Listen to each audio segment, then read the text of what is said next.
Well, here I am. Another disaster on the farm again here today, folks. Boy, I tell you, you got to really feel bad for some of these animals. Take a look at this guy here. I'll see if I can look at that animal. And he got into a cage with a much bigger animal. I think they said it was a rhino. And, oh no, he got chewed up or something. He got chewed up on the door. Anyway, there was some sort of an incident where he got mangled in his cage. And so now I've got this guy, of course, I got to deal with.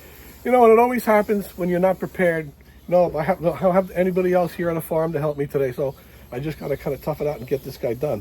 But what I'm thinking about doing here, let me see if I can switch these angles. Well, there, we just found him.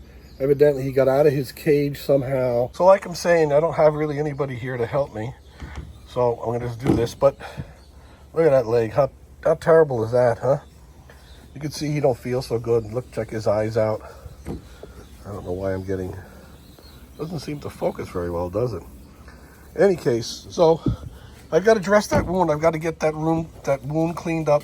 He's bleeding at the vent here, which means he has some sort of internal injuries. I can feel something going on here, and I've got to dress that wound up.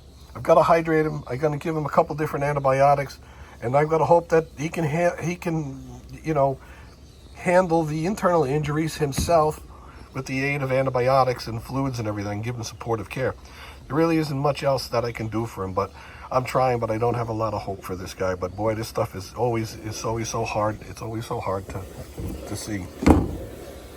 Come on, guy. Let me see if I can get you going. Okay, so here he is with his little bandage on.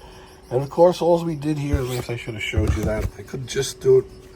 So all I did was take a little bit of, it's a Neosporin and sugar. And I just made this paste here. See that? I made it like a paste. And then I sat here, had some help from Samantha, and we put it on there, and then we just wrapped it up. That's the wound. Bad news on the farm, a little fella didn't make it. This is the kind of stuff that is just so disappointing, you know? You try to be prepared. You know, there isn't anything that I could think that I didn't do for this guy that that